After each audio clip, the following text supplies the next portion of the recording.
Okay, some quickies in the information age, and eventually in a later broadcast, maybe tied together later tonight with production values. Gas, electricity.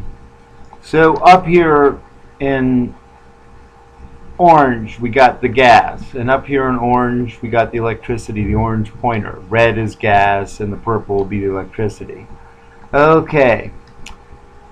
So sometimes you breathe gas and your electricity goes, ooh. Or you get a whiff of fresh air and you're stimulated. Or maybe you run into some gas you like.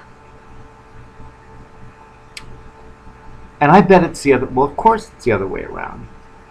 Electricity goes through your body and you go, wow! And then maybe you break into a flush when your body releases gas. Now back to the TV tube we're looking on here. Our TV tube, it's gas,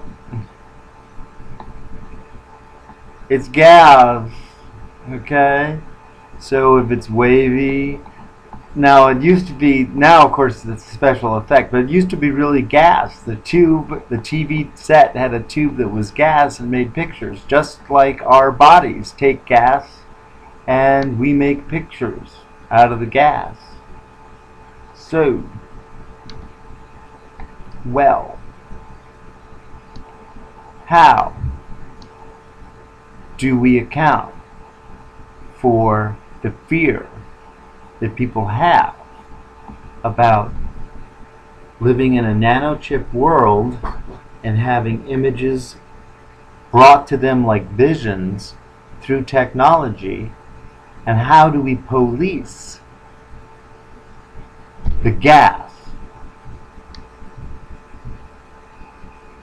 So is the gas going to tell the electricity, hey, you breathed that. You breathed that plastic signature made thousands of times over in a plastics factory. And your electricity has no choice because that gas is attached to a little nanochip in you. So the gas you breathe, and then the nanochip feels it through your own body's electricity. And somewhere down the line, that nanochip gets sent out to an electric field, and it makes contact with its own cell phone and its own nanochip, brother nanochip, in another person. This is already, of course, happening.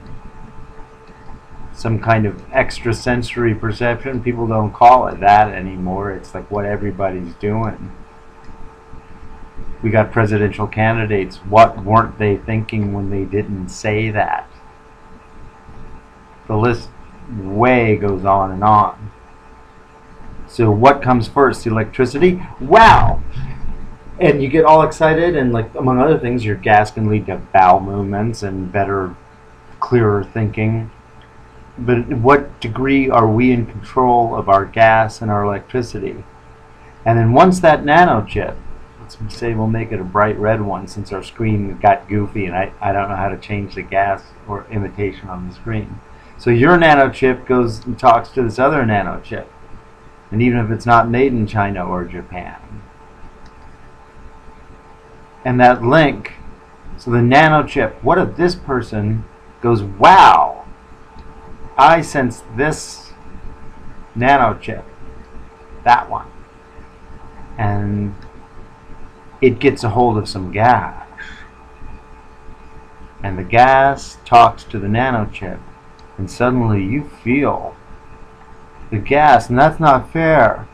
And you feel like they're gas, but that's not fair, because how did they do it? With the electricity, they may have been able to attract or activate gas in you and amplify it. How would they amplify it? Both through the exercise of anything like isolating it in the field.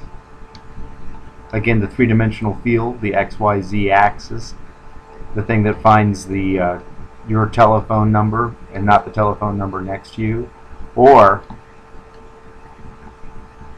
It can be amplified just by the power of the cyborg soul that amplifies your gas, even if they're time zones, continents away.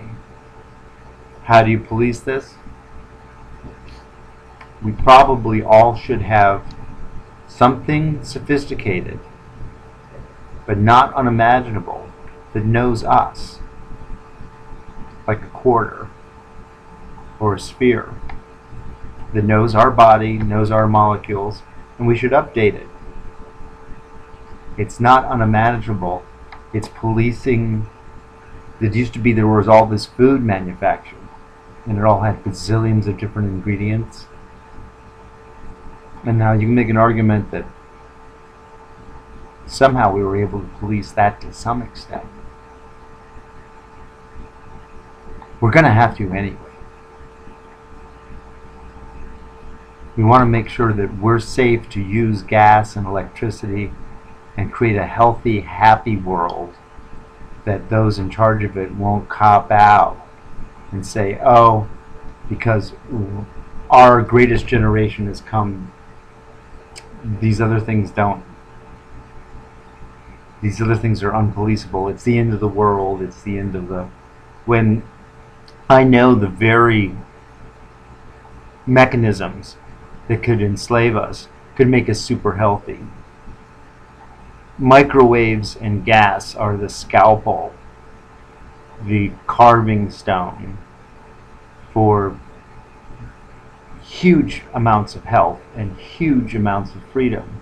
And it's these poison gas, poisoned electricity, bad on purpose people, that they stick out like the old organized business. They talk like Jim Jones, and we got to talk back. Now that was 7 minutes. The other one was 9, close to 10. But I hope to have an edited down version, maybe in 3 parts, each about 2 minutes, from tonight, May Day. Happy May night, Guitar Army.